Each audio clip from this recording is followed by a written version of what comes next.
And on top of that, the news we got today, it's been officially announced by Arsenal now that Edu has left the club. Let me see if I can... No, he's leaving. No, he's left. He's left. He's gone. He's gone. He's Why gone. is he leaving? He's gone. Edu has left the He said building. he's looking forward to the new challenge. I'm like, brother, you never complete the one we did there do for we. But he's done a good job though. But he's not done the challenge. The challenge was, remember the promises, you know, Champions League and Premier League, and you're just gone. I wonder why he's leaving. When he got money. Well, listen, he's left. He's left the club. He's gone to join.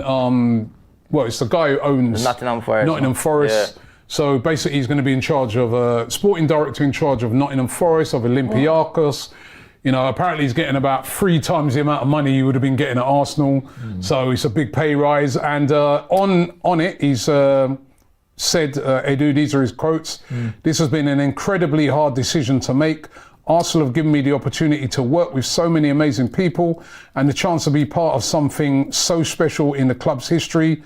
It's been a special journey, and I'd like to thank Stan, Josh, Tim and Lord Harris for the support that they gave to me.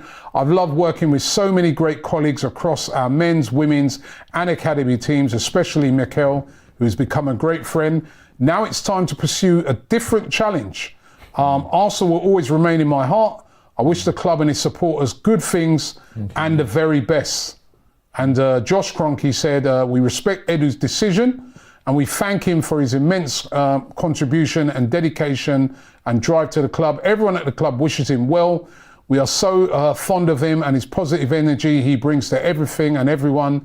Change and evolution is part of our club. We remain focused on our strategy and winning major trophies.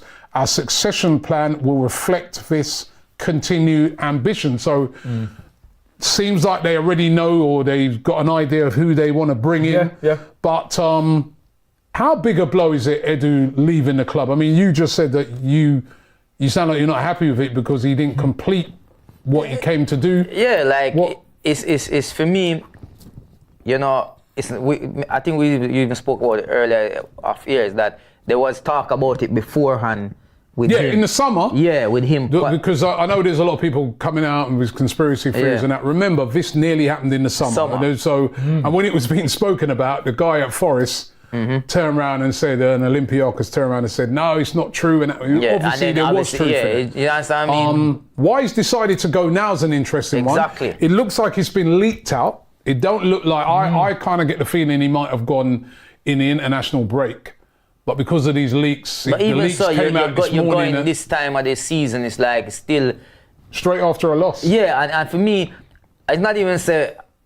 I'm not upset he's gone.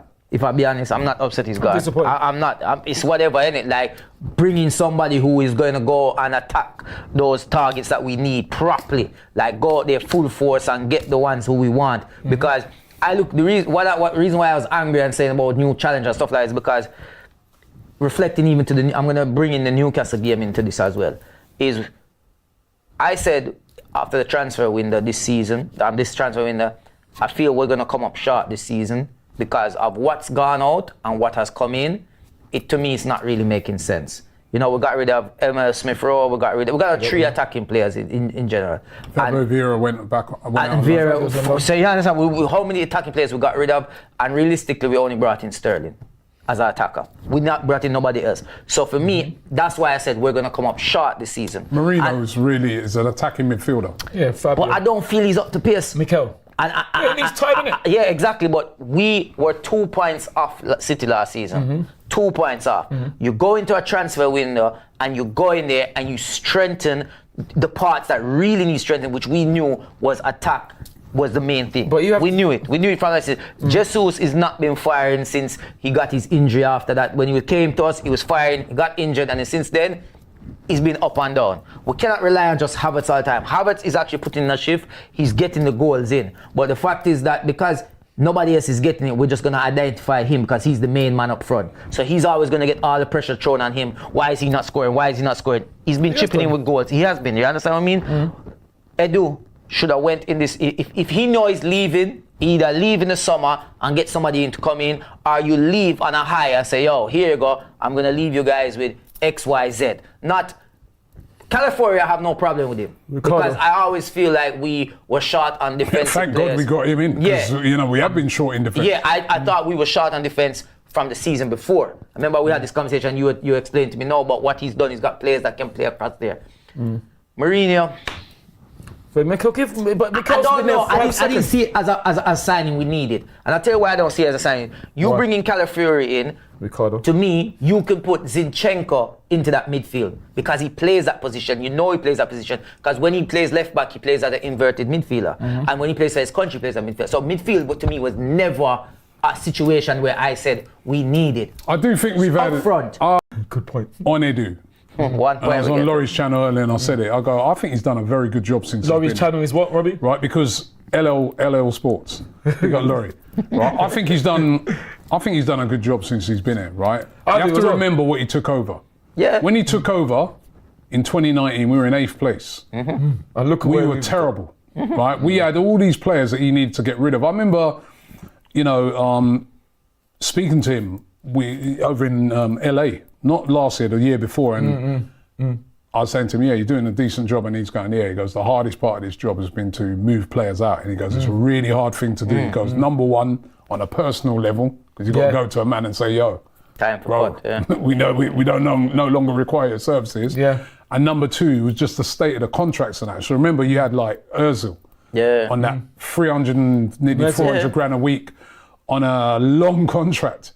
He had to. Even Eddie was on a big contract. He had to move him out. He had to move out. He's moved out loads of players and got us challenging for the league. The last 2 seasons, we were nowhere near challenging for the league. Nope. People need to just remember that. Absolutely. We were nowhere near that. Now, you can, listen, On them, nowhere near top 4. you can quite legitimately say that what Yardi's saying, and he's got a good case. When he says we didn't bring in a striker last season, we didn't, you know, have we brought those players in that gets us over the line? Hopefully. At the moment, it's not looking like it. Yeah, but it's So you're going to be going. open to criticism, and going before that thing, then people think, yeah, well, hold on, you know, but he's done a good job. Very good. But the timing's funny It is funny. that he's going now.